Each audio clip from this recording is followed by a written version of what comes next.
पिछले 10 सालों में अगर जम्मू ईस्ट का मैं बोलूं, मैंने जुगल जी को कभी नहीं देखा। ये वो नालायक बेटा है जो कभी अपनी कॉन्स्टिट्यूंसी में आया ही नहीं, कभी इसने एक पैसा डेवलपमेंट का यहाँ लगाया नहीं, कभी दो लोगों के दुख सुख में खड़ा हुआ ही नहीं।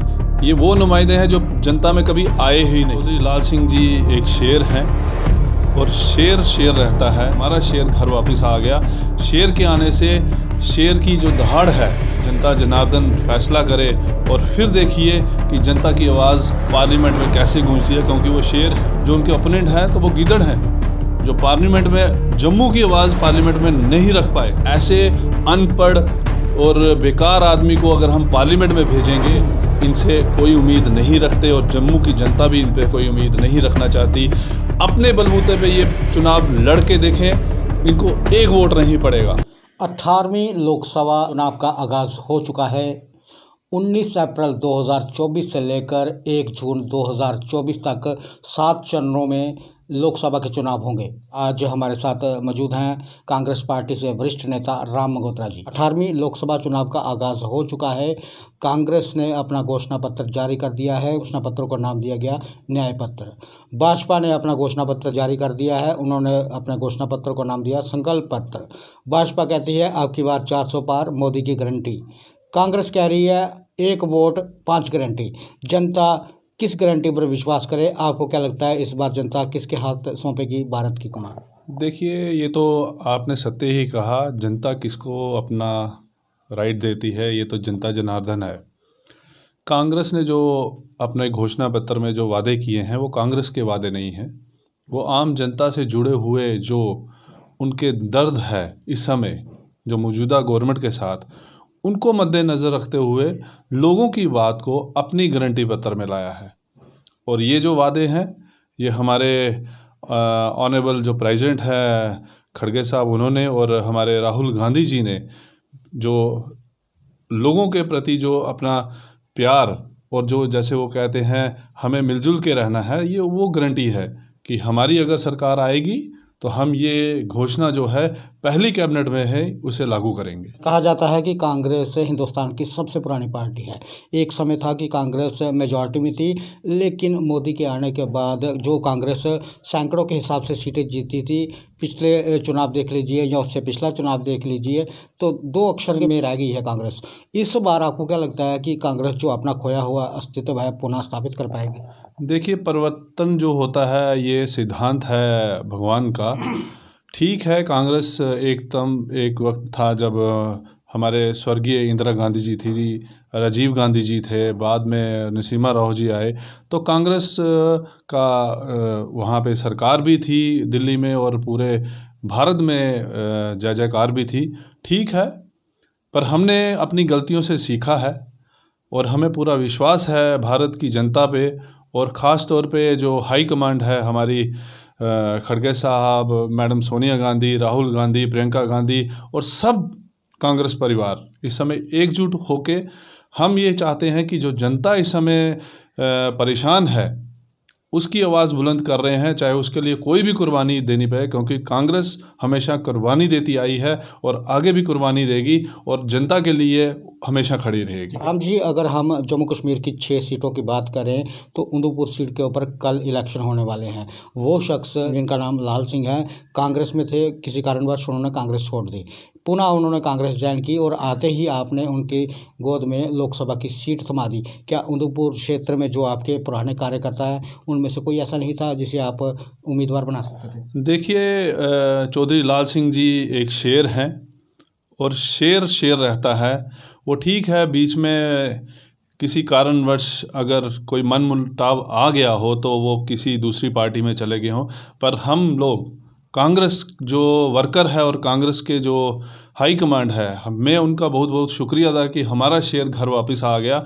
शेर के आने से शेर की जो दहाड़ है, वो आने वाला वक्त और आने वाले जो समय आएगा, भगवान कृपा करें, माता बाबे वाली कृपा करे कि जनता जनार्दन फैसला करे और फिर देखिए कि जनता की आवाज़ पार्लियामेंट में कैसे गूंजती है, क्योंकि वो शेर है, वो गीदड़ नहीं है इन लोगों की तरह जो पार्लियामेंट में अपनी बोलती बंद रखते। किन लोगों की बात करें? देखिए, जो उनके ओपोनेंट खड़े हैं, मैं किसी को पर्सनल नहीं बोलता, तो जो उनके ओपोनेंट हैं तो वो गीदड़ हैं, जो पार्लियामेंट में जम्मू की आवाज़ पार्लियामेंट में नहीं रख पाए। और आज वो शेर डटा हुआ है और शेर के साथ पूरी कांग्रेस पार्टी उनके साथ, उनके कंधे के कंधे साथ मिला के, पिछली सब बातें भुला के, हम माता रानी से यही चाहते हैं कि वो विजयी हों और लोगों की जो जनता की आवाज़ है, जम्मू कश्मीर की जो जनता की आवाज़ है, वो पार्लियामेंट में गूंजे और पार्लियामेंट में जो बाकी एमपी हैं, जो बाकी लोग होंगे, वो भी जाने कि जम्मू एंड कश्मीर भी कोई राज्य है, क्योंकि इन्होंने तो उसके टुकड़े कर दिए। कांग्रेस वो पार्टी थी जो अपने दमखम पर भारत में सरकार बनाती थी, लेकिन आज समय वो आ गया है कि आपको इंडिया गठबंधन का सहारा लेना पड़ रहा है। क्या कांग्रेस इतनी कमज़ोर हो चुकी है? नहीं, ऐसी बात नहीं है कांग्रेस कमज़ोर हो चुकी है। ये एक सैलाब होता है, एक आवाज़ उठती है, क्योंकि इनकलाब जब चलता है, उस इनकलाब में पहले जो कदम उठाता है उसके साथ वो काफ़िला बढ़ते जाता है, बढ़ते जाता है। तो ये वो इनकलाब है। जब तानाशाही हुकूमत के ख़िलाफ़ कोई आवाज़ उठाता है, उसके साथ कंधे के साथ कंधा मिलाते कई और लोग भी जुड़ते हैं। तो ये इंडिया गठबंधन उसी का एक प्रमाण है और हमें खुशी है कि ऐसे लोग साथ जुड़े हैं जो एकजुट होके इस तानाशाही हुकूमत के ख़िलाफ़ एकजुट होके लड़ रहे हैं। और आने वाला जो रिज़ल्ट होगा वो सब लोग देखेंगे, जनता उसका फैसला करेगी। राम जी, 2014 की अगर बात करें लोकसभा की, तो जनता ने मोदी को मैंडेट दिया। 2019 की बात करें, जनता ने मोदी को मैंडेट दिया। आपको क्या लगता है कि 2024 में जनता मोदी के साथ जाएगी या इंडिया गठबंधन की बात मानेगी? देखिए, अगर मेरे लिए ये पर्सन है तो मैं तो सिंपल ये कहता हूँ, ठीक है, अगर जनता ने 2014 में और 2014 के बाद भी उन्हें चुना है तो ठीक है, वो जनता का फैसला था। पर उन्होंने जो वादे किए जनता के साथ ही, क्या वो उन्होंने पूरे किए? मैं सिर्फ एक टिप्पणी करूँगा, क्योंकि वो मेरे दिल में भी, क्योंकि अगर जो कोई प्रधानमंत्री की चेयर पे बैठा है वो सर आँखों पे, चाहे कोई भी हो, तो किसी पे कटाक्ष ऐसा नहीं करना चाहिए, क्योंकि वो हिंदुस्तान का प्रधानमंत्री है, किसी एक पार्टी का नहीं है। पर जब नोटबंदी हुई तब उन्होंने एक ऐसा कार्य किया जो मेरे दिल में बहुत दुख हुआ। उन्होंने ये दर्शाया कि बुज़ुर्ग भी लाइन में लगते हैं। पर मैं वो बोलना चाहता हूँ आपके माध्यम से, बुज़ुर्गों को लाइन में लगाएं, पर उसके साथ उसका बेटा भी साथ में खड़ा होना चाहिए था। फिर मज़ा आता, फिर हमें कहता हाँ भाई बेटा ठीक है। पर ऐसा नहीं हुआ। पब्लिसिटी करना है, किसी एरिया में देख लीजिए, अगर आपने आयुष्मान कार्ड बनाया वहाँ पे पब्लिसिटी, आपने गैस का कनेक्शन दिए वहाँ पे पब्लिसिटी, पर ग्राउंड लेवल पे अगर देखिए आज वो जनता परेशान है। आज सब्सिडी वाला सिलेंडर कहाँ पे पहुँच गया, आज आपका जो ये कार्ड है हेल्थ कार्ड, उसकी क्या हालत है? क्योंकि ग्राउंड लेवल पे तो आपने आवास योजना चलाई, गरीब आदमी तक वो योजना पहुँची ही नहीं। सड़कों का आप निर्माण कर रहे हैं, और मैं आपके माध्यम से कहना चाहता हूँ, हमारे जम्मू कश्मीर में देखिए लोग सड़कों पे अपने घर का मलबा भर रहे हैं। गलियों की हालत देख लीजिए, स्मार्ट सिटी बना रहे हैं, स्मार्ट सिटी का दर्जा दे रहे हैं, पर उसके बीच में कार्य क्या हो रहे हैं वो पूरी जनता जानती है। विडो पेंशन बंद कर दी क्योंकि सेंटर से हुक्म आया है। बुज़ुर्ग परेशान है, विडो महिलाएं परेशान हैं और बच्चे भी परेशान हैं। आपने हमारा जम्मू एंड कश्मीर का राज्य का दर्जा छीन लिया, आपने डोमिसाइल लगा दिया, डोमिसाइल के लिए पूरी जनता को वहाँ पे लगा दिया, और नेट से रिजल्ट क्या है, जनता बिल्कुल परेशान है। राम जी, आप एक वरिष्ठ नेता हैं, ज़मीन से जुड़े हुए नेता हैं। जम्मू कश्मीर में 6 सीटों को लेकर लोकसभा के चुनाव हैं, वो कौन से ऐसे मुद्दे होंगे जिन्हें लेकर जनता भाजपा को नकार देगी? वो कौन से ऐसे मुद्दे होंगे जिसे लेकर कांग्रेस का हाथ लोकसभा में है?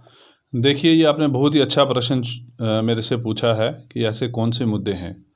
सबसे पहले हमारा मुद्दा है, हमारा जो राज्य है जम्मू एंड कश्मीर राज्य का दर्जा, जो इस भाजपा सरकार ने उसको खंडित किया। हमारे महाराजा हरि सिंह जी ने जो स्टेटस हमें दिया था वो हमें वापस चाहिए, और वापस तभी मिलेगा जब जनता जनार्दन ये फैसला खुद करेगी। इन लोगों ने यहाँ पे लड्डू बांटे, मिठाइयाँ बांटी गली गली में, तो परिणाम क्या निकला? हमारे जो बेरोज़गार युवा हैं उनकी नौकरियाँ भी छीन ली गई। हमारे यहाँ पे जो राइट था लैंड का वो भी गया। अगर आपने कहीं पे उसको अमेंडमेंट करना था तो करना था ना, उसके टुकड़े क्यों कर दिए? और हमें यहाँ पे क्या बोला गया, बाहर से हम प्रोजेक्ट लाएंगे, बाहर से यहाँ पे इंडस्ट्री आएगी, युवाओं को नौकरियाँ मिलेंगी, 5-5 लाख नौकरियाँ मिले। यहाँ आज का पढ़ा लिखा युवा बिल्कुल बेरोज़गार है और यही कारण है आज का युवा नशे की तरफ जा रहा है। क्या कर रही है ये हुकूमत? हमारी जो यहाँ पे विडो पेंशन है वो बंद कर दी गई। बीपीएल कार्ड बनाओ तो विडो पेंशन मिलेगी। एक सम्मान दिया था कांग्रेस ने अपने वक्त, एक विडो या किसी बुजुर्ग को 1,000 रुपया देना है ताकि उसके पॉकेट मनी रहे, इन्होंने वो भी छीना। हमारे घर से राशन चला गया, हमारे घर से शुगर आती थी जो राशन से आती वो चली गई, कैरोसिन ऑयल चला गया, हमारे बिजली का बिल कहाँ से कहाँ पहुँच गया। इन्होंने प्राइवेटाइज करके अपने कुछ लोगों को फ़ायदा देने के लिए पूरे जम्मू का सत्यानाश कर दिया। हमारा व्यापारी वर्ग परेशान हो गया, हमारे यहाँ दुकानदारों को जीएसटी लगा दिया। यही सरकार थी। अच्छा राम जी, जो विरोध करती थी। राम जी, आपने ये वो मुद्दे बताए हैं जिन्हें देखकर जनता भाजपा को नकार देगी। अब वो मुद्दे बताएं जिन्हें देखकर जनता कांग्रेस का हाथ थामेगी। देखिए, ये वही मुद्दे हैं जो हम लोगों के बीच में जा रहे हैं और लोगों को बता रहे हैं, जिन मुद्दों को लेके कांग्रेस अपना आपका जो वादे हैं जो किए हैं उसको निभाएगी। और ये वही सरकार है जो बोलती थी हम आपको ये सब कुछ देंगे, आपको राशन मिलेगा, आपको बिजली अच्छी मिलेगी, आपको घर मिलेंगे। तो कहाँ है आज वो? आज यही लोग हैं ना। आज हमारे जम्मू में क्या हो गया? जम्मू में देखिए, स्मार्ट सिटी के लिए इन्होंने क्या कुछ नहीं किया। बिजली के वो जो खंभे लगाए प्लस सड़कों के जो दुर्दशा कर दी, उससे स्मार्ट सिटी बन गई। आज हमारी पढ़ाई, जो युवा की पढ़ाई है उसकी दुर्दशा क्या होगी? आज इतना इतना जो प्राइवेटाइज सेक्टर यहाँ पे आ गया एजुकेशन का, एक विद्यार्थी को, बच्चे को पढ़ाने के लिए कम से कम 15,000 रुपया मंथली चाहिए, तो गरीब आदमी कैसे पढ़ाएगा? ठीक है राम जी, आप जो मुद्दे बता रहे हैं जिन्हें देखकर जनता भाजपा को नकारेगी, उन्हीं मुद्दों को देखकर कांग्रेस का हाथ थामेगी।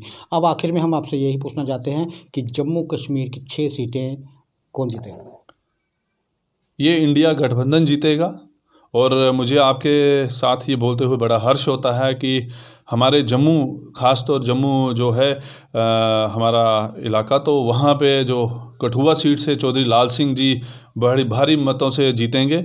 और जम्मू के दूसरे शेर रमन भल्ला जी, जो हमारे जम्मू और रियासी कॉन्स्टिट्यूंसीज में वो लड़ने जा रहे हैं, क्योंकि 26 को जम्मू में भी चुनाव हैं, तो रमन भल्ला जी को अपना भारी बहुमत दीजिए। जनता को संदेश दीजिए। बिल्कुल ये आपके दोनों शेर, आपके दोनों बेटे हैं और जनता को ही ये फैसला करना है। एक तो कठुए में जो कल मतदान होने हैं और जो 26 को होने हैं, क्योंकि जनता ही जनार्दन है। आप लोग सब जानते हैं कि क्या हुआ है पिछली सरकारों में, जो 2 टर्नओवर इन्होंने भाजपा ने लिए हैं और क्या हालत कर दी जम्मू और कश्मीर की। फैसला आपके हाथ में है, मतदान कीजिए और सब लोगों को बोलिए अपने जम्मू कश्मीर की राइड के लिए आप मतदान दीजिए कांग्रेस पार्टी को और विजयी बनाइए इन 2 शेरों को, जो पार्लियामेंट में जाके आपकी आवाज़ को वहाँ पे टेबल ठोक के और दावे के साथ रख सकें, ताकि जम्मू कश्मीर का भविष्य उज्जवल हो। आप कह रहे हैं कि कांग्रेस पार्टी ने 2 शेर उतार दिए हैं, एक शेर जम्मू से लड़ेगा और दूसरा शेर उधमपुर से लड़ेगा। भाजपा की तरफ से भी 2 शेर उतरे हुए हैं, एक जुगल किशोर और दूसरा डॉक्टर जितेंद्र सिंह। कैसे होगा कंपटीशन? आपकी नज़रों में ये शेर तो पता नहीं कहाँ है। ये वो नुमाइंदे हैं जो जनता में कभी आए ही नहीं। पिछले 10 सालों में अगर जम्मू ईस्ट का मैं बोलूं, मैंने जुगल जी को कभी नहीं देखा। खाली मैं क्या, आप किसी भी व्यक्ति को पूछ लीजिए, ये वो नालायक बेटा है जो कभी अपनी कॉन्स्टिट्यूंसी में आया ही नहीं, कभी लोगों के दुख सुख में खड़ा हुआ ही नहीं, कभी इसने एक पैसा डेवलपमेंट का यहाँ लगाया नहीं, कभी किसी बात को पार्लियामेंट में रखा नहीं, जिसने मेट्रो ट्रेन आने से पहले ही पहुँचा दी बड़ी ब्राह्मणा के पार। तो ऐसे अनपढ़ और बेकार आदमी को अगर हम पार्लियामेंट में भेजेंगे, हम इनसे कोई उम्मीद नहीं रखते और जम्मू की जनता भी इन पे कोई उम्मीद नहीं रखना चाहती। अपने बलबूते पे ये चुनाव लड़ के देखें, इनको एक वोट नहीं पड़ेगा। और यहाँ पे जो शेर खड़ा है रमन भल्ला जी, इनके हमारे कांग्रेस के जो नुमाइंदे हैं, 24 घंटे उनके दरवाजे खुले हैं, एक आम व्यक्ति के लिए भी, और 24 घंटे उनका दरबार लगा रहता है। जब मर्जी आप फ़ोन करके देख लीजिए, मैं कोई ऐसे नहीं बोल रहा, आप चाहे आजमा के देख लीजिए। और गरीब जनता को पता है रमन भल्ला कौन है और वो कैसे कार्य करते हैं, क्योंकि अपने टर्नओवर में उन्होंने काम करके दिखाया है और लोगों की आवाज़ उन्होंने देखी है। और मुझे पूरी उम्मीद है कीरवन भल्ला जी को इस जनता का, जम्मू की जनता का भरपूर साथ मिलेगा। और ये जो आप बोल रहे हैं जो भी हैं, इनको अब जम्मू की जनता छोड़ेगी नहीं, क्योंकि इन्होंने बहुत कर लिया, जम्मू का पूरा सत्यानाश कर दिया, कहीं बोले नहीं। राम जी, बातचीत करने के लिए बहुत बहुत धन्यवाद। धन्यवाद आपका अक्षय जी। देश के प्रधानमंत्री मोदी जी ने कहा था कि जो 10 साल बीते हैं वो सिर्फ एक ट्रेलर है। अब राम जी कह रहे हैं कि जो जम्मू कश्मीर में 6 सीटें हैं उनमें से 2 सीटें, जो कि एक जम्मू की सीट है और एक उधमपुर की सीट है, कांग्रेस ने 2 शेर उतार दिए हैं। अब जनता का सहयोग चाहिए और इन दोनों शेरों को जिताएं ताकि ये पार्लियामेंट में जाकर जम्मू कश्मीर की बात अच्छे से रख सकें। कल 19 अप्रैल 2024 है, कल पहले चरण के मतदान हैं और जो लोग मतदान करने जाएं अपना अधिकार सही तरीके से इस्तेमाल करें। और सब लोगों से रफ्तार जम्मू यही अपील करता है। 18वीं लोकसभा चुनाव कल से शुरू होने वाली है और आप सभी अपने वोट का अधिकार इस्तेमाल करें ताकि सही जो इंसान है वो चेयर पर आ सके और हिंदुस्तान को उज्जवल बना सके। आगे भी देखते रहें रफ्तार जम्मू। जय जम्मू, जय भारत।